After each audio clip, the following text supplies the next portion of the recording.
Oi, pessoal, estamos com mais um episódio do Consultório Cast e hoje a gente vai tratar de um assunto que é bem misterioso e ao mesmo tempo simples, né? A miopia, Ana Menezes. Para isso, a gente está recebendo aqui a doutora Thaís Martins. Muito importante, né? Seja bem-vinda, doutora Thaís. Ai, muito obrigada. É um prazer estar aqui com vocês hoje para falar de um assunto que é tão frequente, né, na nossa população e no mundo atualmente.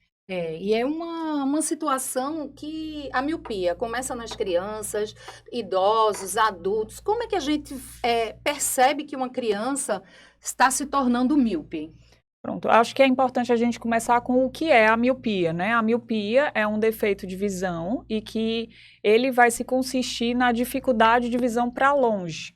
E que a principal característica e uma das principais causas, né, pode ser tanto o que a gente chama de qualitativa quanto quantitativa. Isso, a miopia, ela pode ser por conta de um alongamento do olho, ou seja, a pessoa tem um olho maior do que deveria ser, e isso faz com que a imagem seja formada antes de onde deveria se formar, que é na retina, ou ainda ela pode ter uma curvatura diferenciada na parte da frente do olho ou no próprio cristalino, que também fazem, é como se eles fossem muito fortes e fizessem com que esses raios de luz que entrem no olho, eles formem a imagem antes da retina também. Então, a característica principal da miopia é essa formação da imagem antes de onde deveria ser. O que isso vai gerar? Uma dificuldade de visão de longe. Então, como você falou, como é que a gente percebe nas crianças? Geralmente são crianças que têm dificuldade na escola, que têm dificuldade de tirar a lição, né? O professor bota alguma coisa no quadro, ela não consegue enxergar bem, e isso vai levando a notas baixas, que não consegue se relacionar, às vezes uma criança que é mais introvertida, ou até extrovertida, que não para quieta na sala, porque não está conseguindo prestar atenção na aula, não vê o que está lá escrito no quadro, não consegue ficar sentada, fica lá bagunçando na aula, e é até mal interpretado algumas vezes, né? Às vezes, aquele comportamento pode estar ligado à questão Exato. Da miopia. Exatamente, Curioso, né? É um comportamento que você, assim, já precocemente diagnostica uma criança hiperativa, quando na verdade ela só não está enxergando na aula e ela não consegue ficar focada no assunto que ela não está conseguindo enxergar, não está prestando atenção, não consegue dominar, né? E esse diagnóstico já pode ser passado através do professor, da professora, Exato. De chegar junto aos pais e responsáveis. Exatamente, é muito importante ter essa conexão, né, dos professores, dessa ligação, e até dos próprios pediatras também, né, de você ter esse encaminhamento precoce, porque o fato da gente dar um diagnóstico precoce já muda completamente a vida da criança, né? E o tratamento é sempre o uso de óculos, de lente? O que a gente tem visto ultimamente é que, principalmente depois da pandemia, com o uso de telas eletrônicas, o uso prolongado, o confinamento também de permanecer em locais fechados, sem muita exposição ao sol, fez com que houvesse um aumento muito grande dos casos de miopia, principalmente nessas crianças escolares, pré-escolares, e que isso fez com que essas crianças elas tivessem dificuldade na progressão da escola e tudo. O que a gente tem visto é que o mais importante é a gente dar o diagnóstico precoce. Realmente, a miopia, o tratamento básico é o óculos. Mas não é só o óculos que a gente tem que se preocupar. Porque, de fato, botou um óculos, corrigiu aquele grau, vou estar vendo melhor. Mas aquela miopia, ela tende a progredir com os anos. Sempre? Na maioria dos casos, assim, grande parte dos casos, ela pode progredir. Então, a progressão da miopia é que a gente tem que se preocupar, porque o tratamento com os óculos, ótimo, estou vendo bem. Mas e aí? A cada ano eu vou, aumento 0,50, 0,75, 1 grau, porque se ela estiver relacionada com o tamanho do olho, é uma criança que ela está em desenvolvimento. Do mesmo jeito que ela cresce o corpo, ela cresce o olho também. Então, à medida que o olho cresce, a miopia também vai aumentando de grau, né? Ela vai aumentando. E a intenção dos tratamentos atuais e mais modernos é a gente tentar ter um controle dessa progressão, tentar controlar e trazer mais benefícios, né, mais qualidade de vida para essas crianças. Agora, vê que interessante, Ana. Uma pergunta, já que nós somos as pacientes aqui e estamos questionando, tirando todas as dúvidas. A doutora Thaís Martins, que é oftalmologista, falou do olho grande, né? Uhum. Então, japonês e chinês não tem miopia? Pelo contrário, o que a gente tem visto é que estudos recentes mostraram que cerca de 80% a 90% da população dos asiáticos tem miopia. Então, lá é uma epidemia, né? Que hoje em dia a gente já considera como até uma pandemia de miopia. Tanto que existem casos, e a maioria desses estudos para controle da progressão de miopia são feitos justamente de crianças asiáticas, que vão desde o tratamento de colírios, que hoje em dia a gente já sabe que tem um colírio de atropina, por exemplo, que ela pode diminuir essa progressão do tamanho do olho, também do avanço da miopia. Tem usos de lentes específicas, que elas são como se fossem lentes com vários halos na lente, que você olhando para a criança, você não consegue perceber essa diferença na lente, mas é uma lente específica também, que vai diminuir, que tende a diminuir a progressão de miopia. E uma novidade que chegou agora no Brasil é a lente de contato também com essa mesma tecnologia. Então, é uma coisa que antigamente a gente só tinha óculos, né, que era algumas vezes até restritivo, né? Porque aquele óculos que chama assim fundo de garrafa. Exato, né? Imagina uma criança que está em pleno desenvolvimento, está com óculos fundo de garrafa, não consegue jogar bola, ela vai se sentir mais isolada, porque a mãe vai dizer, não, você usa óculos, não pode jogar bola, vai ter medo de quebrar os óculos, de ter um acidente. E até aquela questão do bullying mesmo, Exato, né, então é muito importante a gente oferecer também essas outras oportunidades, essas outras formas de tratamento, porque não é só não é só tratar a miopia no sentido de zerar o grau, né? Você não está só tratando o grau em si, mas você está tentando controlar essa progressão, que é o mais importante. Uma miopia em progressão, uma miopia alta, aumenta a chance de descolamento de retina, de glaucoma. Então, assim, são doenças graves, né? Potencialmente, que podem levar potencialmente à cegueira. Agora, engraçado que eu sou míope. Desde pequena, desde criança, miopia e astigmatismo. Quando eu passei boa parte da minha vida usando lente de contato. E eu tinha que usar uma lente para um grau, para uma doença, vamos dizer assim, né, na minha concepção, e o outro para outra situação. Eu não vou me acostumar com isso. Digamos assim, um olho para perto e um olho para longe. Entendi. Aí por vezes fazia assim, se era para enxergar de longe, fechava um olhinho, o outro. Ainda tá assim, eu parei de usar lente. Porque, na verdade, isso é o que a gente chama de báscula, né? Quando fica um olho para perto, um olho para longe. Isso geralmente a gente faz em pessoas que geralmente acima de 40 anos, que já tem uma dificuldade de visão de perto, que é o que a gente chama de presbiopia. E aí, nesses casos, a tendência é que pode se colocar uma lente para perto e uma lente para longe.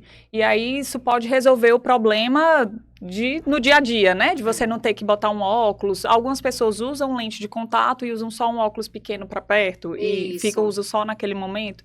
Mas nos casos de miopia, por exemplo, já é diferente porque são crianças que geralmente não precisam desse grau. Geralmente não precisam desse grau para perto, então elas usariam a mesma lente o tempo todo. E nessas lentes, o diferente é porque é um tratamento, né? Então, assim, você vai fazer o tratamento. No caso das lentes de contato, a criança tem que usar a lente de contato por um período de pelo menos umas 8 horas diárias. É uma lente de contato extremamente segura, porque é de uso diário. Então, assim, você nem precisa comprar aqueles kits de limpeza e nada, porque você colocou, a mãe geralmente é que vai colocar, porque esse tratamento está indicado para crianças a partir de 8 anos, então nem sempre elas têm a habilidade, né, de colocar. Então, é uma coisa que a mãe coloca antes de sair de casa, ou a mãe, ou o cuidador, ou quem estiver próximo, essa proximidade com a criança, e depois o próprio cuidador vai tirar, ou às vezes até a criança mesmo tira, aprende, né? e já joga fora, porque aquela já não vai mais usar. Ô, doutora Thaís, e esse tratamento aí com as lentes, essa modificação, né, é acessível à população mais carente? Como é que faz? Ou tem tratamento pelo SUS? Veja, atualmente esse tratamento, ele não é fornecido pelo SUS, né? O que acontece no SUS é que você tem acesso a uma consulta oftalmológica, você tem como reconhecer, inclusive... E já começar a tratar. Exato, e já começar a tratar, e saber que existe esse tratamento.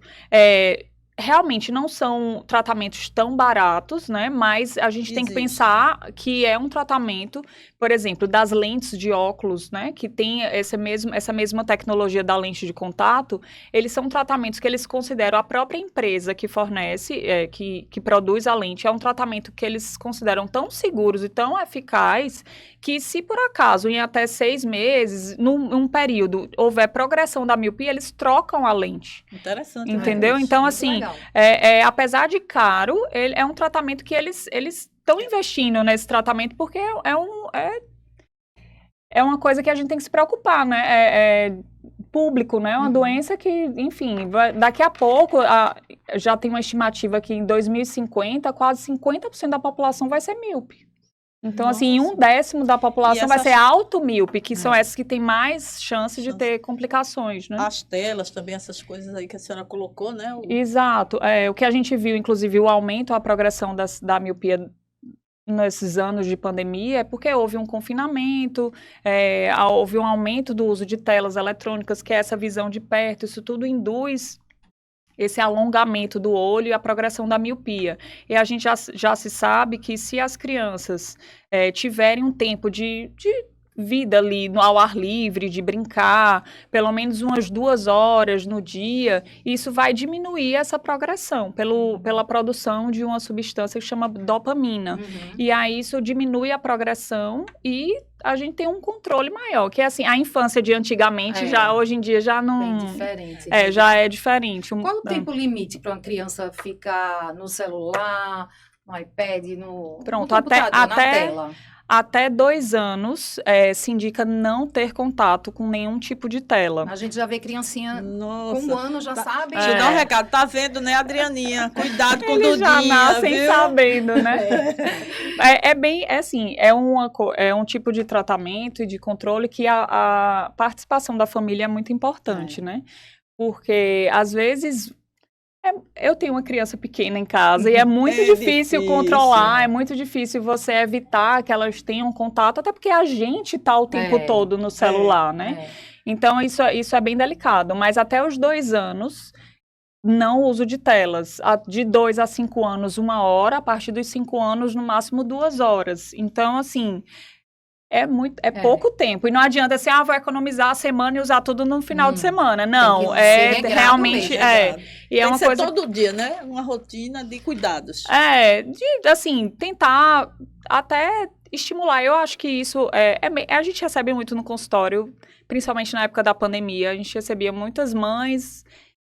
assim, desestimuladas, né? Porque é muito difícil, mas é uma forma de você tentar uma conexão com seu filho também, né? De tentar outros tipos de brincadeira, de jogos de tabuleiro, de sair no parque, que hoje em dia a gente já não tá mais no auge da pandemia. Enfim, a pandemia acabou essa parte de confinamento, então eu acho que vale a pena investir também em tempo de qualidade, né? Com os nossos filhos.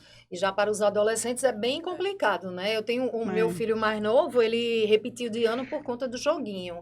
E jogo, né, PlayStation, aí, e computador, e a mãe fora, se ausenta, aí... É uma coisa que a gente se culpa, né, porque tá fora, e quer compensar, não, deixa, né, mas depois a consequência vem. Tem que ter o limite para isso. E no adulto, né, também. E o adulto também, e a gente não dá esse exemplo, né? Quanto tempo a gente deve passar, assim, eu tô falando já preocupada porque eu passo, né? Na verdade, assim, essa progressão da miopia, a gente observa mais nesse período que o olho tá crescendo, né, então a gente vê uma média, mais ou menos até, de uma forma geral, até os 21 anos, onde tem essa progressão, e depois a tendência é que haja uma estabilidade. Claro que tem casos que continuam progredindo, nos casos que a gente chama de miopia degenerativa, mesmo após essa idade. E também, assim, o que a gente vê muito em adultos e até em crianças é a síndrome do olho seco, né? Que esse uso excessivo de telas, o fato de você ficar muito tempo concentrado, lendo, ou em tablet, celular, enfim, qualquer coisa, você diminui a quantidade de vezes que pisca o olho. Então, o olho fica mais aberto, a lágrima, ele fica mais exposto, evapora mais rápido. Então, assim, tem essa questão também do olho seco, que é muito importante. O que a gente costuma costuma falar que é higiene do uso de telas, que é você A carapuça tentar caiu se aqui, controlar. segura a carapuça. tentar se controlar e fazer, por exemplo, a cada 20 minutos, fazer intervalos, que a gente chama 20, 20, 20, fazer intervalos de 20 segundos, olhando no horizonte, assim, a 20 metros. Então, assim, Entendi. É às bem vezes... rapidinho o intervalo, né? Não, porque a gente não tenta tem ser desculpa pra a isso. gente tenta ser o mais fácil de ser aplicado, né? A gente tenta orientar.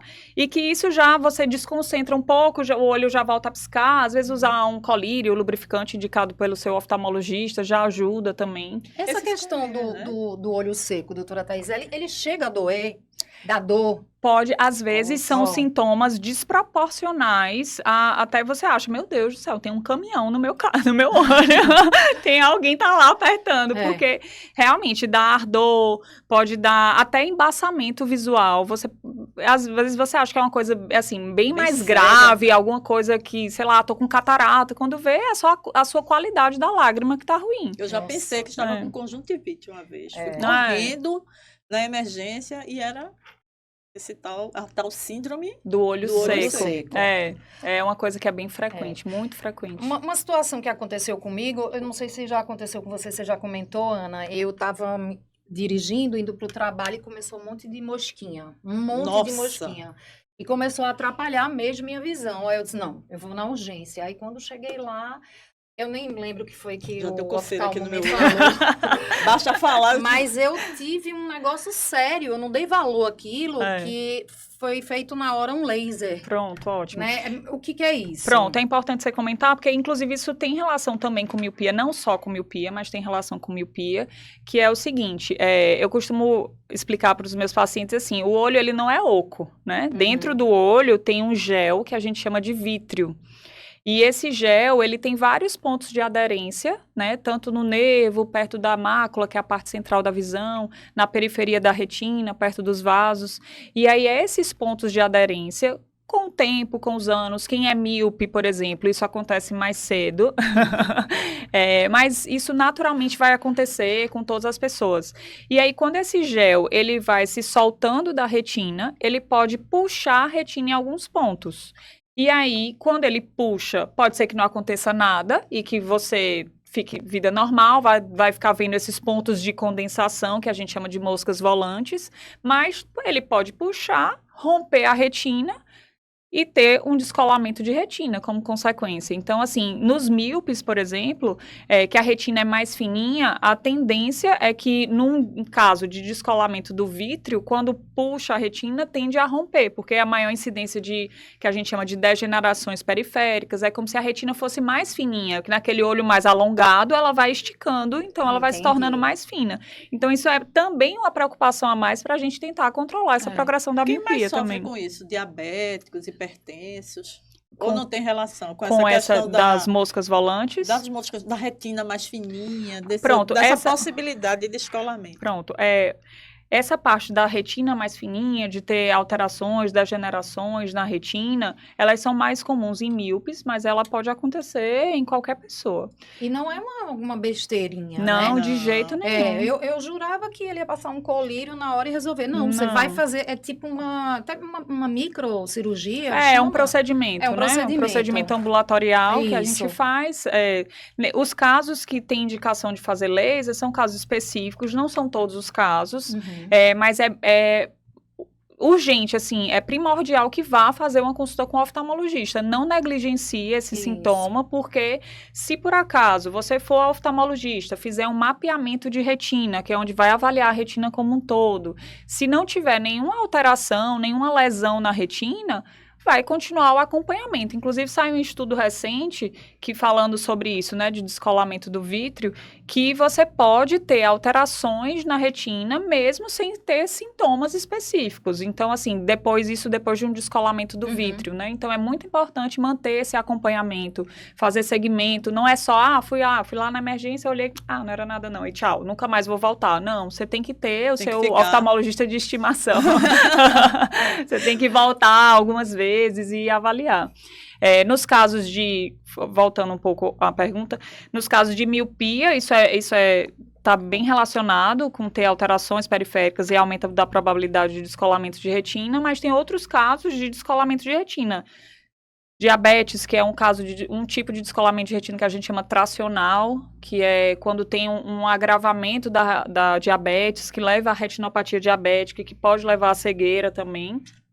E tem outras doenças do corpo, inclusive hipertensão, quando está muito descontrolada, ela pode levar também a descolamentos que a gente chama de serosos, né? Que podem melhorar com o tratamento da doença. Tem alguns que melhoram com o tratamento da doença, tem outros que só com cirurgia. Então, recomendação, exames de rotina nos olhos uma vez ao ano. Pelo menos, né? Uma vez ao ano. Isso, assim, de uma forma geral, né? Para a população mundo. geral. Em alguns casos específicos, se tem glaucoma, ou se tem diabetes, ou hipertensão, ou alguns casos mais graves, a frequência é menor, né? Você tem que ir mais frequente. A frequência é maior. Mas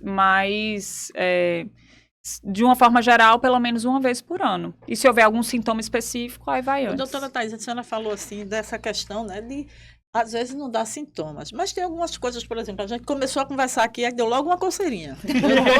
Já está sugestionada. Aí eu fico... Não é engraçado, quando a gente tá com conjuntivite, que alguém tá com conjuntivite perto de você já começa a achar que tá com... Mas é muito provável que você esteja, porque conjuntivite é altamente muito contagioso. É então, assim, inclusive, conjuntivite, acredito que 90% dos casos de conjuntivite é viral, e é extremamente contagioso. É uma gripe, a coriza, todo o fluido do seu corpo vai possuir o vírus. Então, por isso que a gente recomenda que fique afastado, fique isolado, realmente atestado médico para quem precisa ficar em casa, porque é muito contagioso.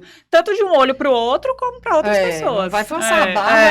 Essa coisinha com a coceira, a gente faz como? Porque eu tive um probleminha recente, né? Até comentei antes aqui da gente começar a gravar, que, de repente, eu estava no Réveillon e comecei a sentir o Réveillon dentro do meu olho, né?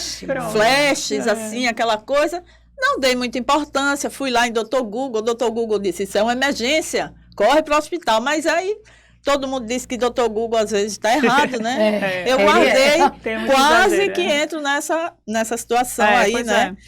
Entra na mesma situação das moscas volantes, né? Como eu estava falando, quando esse gel ele se desprende da retina, todos esses sintomas de flash, de ver brilho dentro do olho, são os sinais de tração da retina, ou seja, é como se tivesse um tecido que está sendo puxado.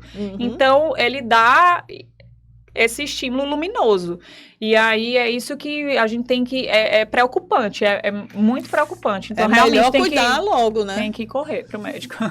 Agora, existe a correção da miopia através de cirurgia, né? Através de... Que grau? A partir de que grau? Quem tem 1,5 não adianta, pode já? Na verdade, o que vai determinar se você pode ou não fazer uma cirurgia refrativa são os outros exames. Claro que tem critérios básicos, né? Você tem que... Geralmente, a maioria dos casos faz acima de 21 anos, que é justamente quando tem essa tendência de não haver mais progressão do tamanho do olho. Tem que ter um grau estável. Nas últimas consultas, 6 meses, 1 ano, tem que ter o grau tá estável. E tem exames do próprio olho, né? Você vai avaliar a curvatura da córnea, um mapeamento de retina para ver se você tem condições de fazer uma cirurgia refrativa. Porque a cirurgia refrativa, ela não é uma cirurgia que todas as pessoas podem fazer.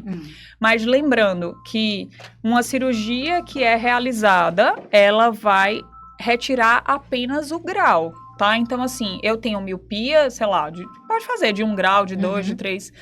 Eu tenho 3 graus de miopia. Fiz uma cirurgia refrativa, eu removi o grau da miopia, mas a característica de um olho míope eu continuo tendo. Então, assim, não é porque eu não estou usando óculos que eu vou deixar de ir para o médico oftalmologista para fazer acompanhamento, fazer mapeamento de retina. Porque ela pode voltar. Ela pode aumentar ainda e também as mesmas alterações que você tinha predisposição antes, você continua tendo, né? A chance de ter descolamento de retina, de ter alterações na retina, continua existindo. É uma cirurgia rápida? A cirurgia refrativa, sim, é uma cirurgia rápida e que você sai enxergando, né? Na maioria dos casos, já faz os 2 olhos ao mesmo tempo, na maioria dos casos, e já sai vendo. Doutora Thaís, a anestesia é dentro do olho, Ela tá com medo. Não, enfia aquela agulhinha lá Não, dentro pra do cirurgia olho. refrativa não faz esse tipo de anestesia, não. É mais colírio mesmo. É na É. catarata que faz. Na catarata, você tem a opção de fazer anestesia com colírio, com medicação dentro do olho, ou com o que a gente chama de peribubar, por exemplo, que é com aquela agulhinha que vem aqui do lado e faz e injeta um anestésico por trás, algumas vezes, do olho. Aí tem esses dois tipos de anestesia, basicamente. E é engraçado que quando passa as imagens, você pensa que aquela agulhinha fina tá lá dentro do olho, mas não é, aqui do ladinho, né? Não, é aqui do ladinho. Tem alguns pontos, né, para fazer anestesia, mas geralmente faz aqui do ladinho. Ou então, em alguns casos, faz até sem essa anestesia e faz só com colírio ou medicação por dentro do olho. E todo mundo vai passar pela cirurgia da catarata. Todo mundo vai ter catarata. Veja, quem envelhecer, Quem chegar, né? quem tiver o prazer de envelhecer, vai ter que vai fazer. Porque a catarata é um envelhecimento, né, doutora? Queria É que o que senhora a explicasse gente pra costuma falar, assim, que catarata é o cabelo branco, né? É. Assim, tem fator genético associado, né? Então, assim, tem pessoas que têm catarata antes, mas e outras Nunca tem. pode ser que demore tanto para ter que entendi. não tenha necessidade de fazer cirurgia. Mas geralmente, veja, é um cristalino que está lá dentro do olho, que ele nasce transparente e que à medida que vai passando o tempo, ele vai ficando mais opacificado, vai ficando mais amarelado, mas nem sempre o fato de você ter catarata significa que você tem que fazer a cirurgia naquele momento. Entendi. Mas aí vai chegar um momento que você perde a nitidez, o contraste, as cores não estão tão mais nítidas assim. Entendi. A visão diminui um pouco, e aí vai É chegar uma um momento cirurgia muito simples, né? Na verdade, eu não gosto de dizer que é simples, porque é uma cirurgia muito complexa, de fato, mas é uma cirurgia rápida. E que já tem no SUS, né? Já tem, troca. tem, há né? muitos anos, né? Tem. E assim, antigamente, né, eu escutava a pessoa dizer, não, a catarata tem que ficar madura, né? Não é. Para piorar, você tem que ficar cego para operar. Isso é mito?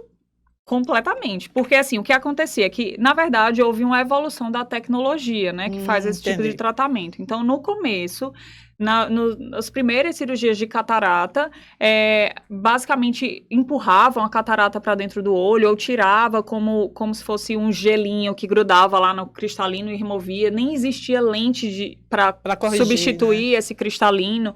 Então, assim, era uma cirurgia que não era tão evoluída como é hoje. Então, de fato, lá naquela época, poderia ser que esperar a catarata amadurecer. Eu só ouvi falar. Até pelo risco da própria cirurgia da época, fosse a melhor opção. Mas hoje em dia, a gente vê que com a tecnologia, com o avanço das tecnologias existentes, quanto mais, assim, claro que você vai ter a indicação para realizar a cirurgia, mas quanto mais precoce você realizar, melhor é a sua recuperação, o tipo de cirurgia, enfim. Se, por exemplo, a pessoa decidir fazer, pode ou não? Oi? Se, por exemplo, hoje eu decidir fazer uma cirurgia preventiva, trocar o que está natural pelo cristalino aí artificial, pode? Veja, eu não aconselho fazer uma cirurgia quando não existe diagnóstico de catarata, tá? O ideal é ser realizado quando tem realmente diagnóstico e você vai fazer aquela cirurgia com o objetivo de lhe tratar, né? Ter um tratamento, remover a catarata e botar uma lente intraocular, que hoje em dia a gente tem tecnologia de todos os tipos de lente intraocular. Isso porque continua sendo uma cirurgia. É uma cirurgia rápida, em alguns casos 10 minutos já fez a cirurgia, no máximo meia hora. É uma cirurgia tranquila, a chance de complicação é pequena, mas continua sendo uma cirurgia. Então imagine, você vai submeter a uma cirurgia sem necessidade? É verdade. Então assim, hoje em dia a gente tem outras formas de tirar óculos, enfim, tem várias tecnologias disponíveis, mas claro que se houver uma idade compatível ou de fato houver catarata, nada impede, assim, nada a princípio impede. Né? E graças a Deus que a oftalmologia está com esses avanços, né? Doutora, nosso tempo está esgotando, minha. Agora, o grau de miopia, uma última pergunta Se tiver também aí, Ana, para fazer, o grau da miopia pode levar à cegueira? Se a pessoa relaxar, não fazer o tratamento, os exames de rotina? Exatamente, porque a progressão, o que a gente tem que, e o objetivo de toda essa divulgação é a gente alarmar mesmo a população e conscientizar, na verdade, de que tem a necessidade de fazer esse acompanhamento, esse controle, esse diagnóstico precoce. Porque as crianças de hoje, elas vão crescer e vão ser os adultos, os idosos de amanhã. E se não houver um controle, uma criança que chega hoje no consultório com 0,50 de hipermetropia, que não é miopia, mais 0,50 hoje com 6 anos, 8 anos, ela hoje em dia é considerada um pré-míope. Então, assim, ela ainda não tem miopia, mas o olho dela vai continuar crescendo. Então, à medida que ele vai crescendo, ele vai virando míope. Então, assim, é aquela criança que há uns anos atrás a gente não dava nem... ótimo, você não vai precisar de óculos, mas daqui a uns 2, 3 anos ela vai voltar e vai estar com miopia já. Então, é essa criança que a gente tem que cuidar para evitar que haja uma progressão e, junto com a progressão, todas essas complicações que a gente tem falado aqui. Então, a miopia alta e com o aumento do olho, com o aumento da progressão da miopia, aumenta a chance de descolamento de retina. Então, assim, é uma coisa que tem que continuar o acompanhamento de fato, né? É muito importante fazer esse acompanhamento precoce. Todas as crianças devem fazer consulta com o oftalmologista. Tem o teste do olhinho, né? Assim que nasce, com 6 meses, 1 ano, a cada 6 meses nos primeiros 2 anos e depois anualmente. Isso é importante de ressaltar. Tá aí, um alerta, né, para a gente seguir a rotina nos consultórios oftalmológicos e o SUS está aí disponível para isso também, com certeza. Né? E fazer essas dicas aí que a doutora, ao longo aqui do Consultório Cast, trouxe, né? Ter cuidado com as lentes, né? A exposição sempre com cuidado, né? Exato. Não coçar o olho. É muito importante também não coçar o olho. Geralmente, coçar os olhos é um ato que está bem associado a uma alergia, né? A uma rinite. Geralmente são doenças que vêm associadas. Vem uma rinite e vem uma conjuntivite alérgica, né? Que é o que faz com que a pessoa tenha essa vontade de ficar coçando o olho. E a gente vê que tem uma associação muito forte nesses pacientes que coçam os olhos com a evolução para uma doença que chama ceratocone, que é quando você coça o olho, leva como se fosse um afinamento da córnea, uma protrusão, e aí aumenta o grau, em última análise pode precisar até de transplante de córnea, então assim, é uma doença grave que tem que ser alertado também, é uma coisa importante. Todo cuidado é pouco, né? Com os óculos até impede de coçar, né? Uma vantagem, né? Com certeza, Nosso tempo acabou, né, Cris? Mas vamos marcar mais episódios aí para a gente falar de outras doenças da visão, né? Tem que ótimo. Uma infinidade de coisas aí para a gente alertar a população, né? Principalmente quem usa óculos e quem também não usa, né? Eu só uso para perto. Eu já... perto, é longe, é fotofobia, mas tá aí, tá ótimo. E os óculos estão na moda, né? Pois é. Obrigada, viu, doutora Thaís, por estar aqui conversando com a gente. Obrigada por essa oportunidade. Tá? Deixe suas redes sociais aí para o pessoal conectar e saber aí o que está acontecendo no mundo da visão.